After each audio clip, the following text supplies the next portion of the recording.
English club ലിവർപൂളിന്റെ എക്കാലത്തെയും മികച്ച പരിശീലകരിൽ ഒരാളാണ് യൂർഗൻ ക്ലോപ്പ്. ജർമ്മൻ കോച്ചായ ക്ലോപ്പിന് കീഴിലാണ് ലിവർപൂൾ നഷ്ടപ്പെട്ട പ്രതാപം വീണ്ടെടുത്തത്. ഈ സീസണിൽ എല്ലാ ടൂർണമെന്റിലും കിരീട പ്രതീക്ഷയോടെ മുന്നേറവെയാണ് താൻ ടീം വിടുകയാണെന്ന് ക്ലോപ്പ് അപ്രതീക്ഷിതമായി പ്രഖ്യാപിച്ചത്. ഈ സീസൺ അവസാനമാണ് ക്ലോപ്പ് ലിവർപൂളിനോട് വിട പറയുക. ഇതോടെ പുതിയ പരിശീലകനെ കണ്ടെത്താൻ നിർബന്ധിതരായിരിക്കുകയാണ് ലിവർപൂൾ. ക്ലോപ്പ് തീരുമാനം പ്രഖ്യാപിച്ചപ്പോൾ തന്നെ ലിവർപൂൾ പകരക്കാരനായി അന്വേഷണം തുടങ്ങിയിരുന്നു. ഈ അന്വേഷണത്തിന് ഫലം കണ്ടുവെന്നാണ് Foot Mercato journalist Santi Aouna report ചെയ്യുന്നത്. ലിവർപൂളിന്റെ മുൻ താരവും സ്പാനിഷ് കോച്ചുമായ സാബി അലോൺസയെയാണ് ലിവർപൂൾ ക്ലോപ്പിന്റെ പകരക്കാരനായി കണ്ടെത്തിയിരിക്കുന്നത്.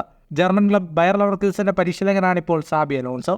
42-കാരനായ സാബിയുടെ ശിക്ഷണത്തിൽ ലെവർക്യൂസൻ സ്വപ്നതുല്യമായ കുതിപ്പാണ് നടത്തുന്നത്. നിലവിലെ ചാമ്പ്യന്മാരായ ബയൺ മ്യൂണിക്കിനെ മറികടന്ന് ഏറെ നാളുകളായി ബുണ്ടസ് ലീഗയിൽ 1-ാം സ്ഥാനത്താണ് സാബിയുടെ ലെവർക്യൂസൻ. ആൻഫീൽഡിൽ ഏറെക്കാലം കളിച്ചിട്ടുണ്ട് എന്നതും ലിവർപൂളിനെ സാബിയിലേക്ക് അടുപ്പിക്കുന്നു. സ്പാനിഷ് താരമായിരുന്ന സാബി 2004 മുതൽ 2009 വരെയാണ് ലിവർപൂളിൽ കളിച്ചത്. പിന്നീട് റയൽ മാഡ്രിഡ്, ബയൺ മ്യൂണിക് തുടങ്ങിയ പ്രധാന ടീമുകൾക്കായും ബൂട്ടുകെട്ടി. 2010 ലോകകപ്പ് നേടിയ ടീമിലും അംഗമായിരുന്നു.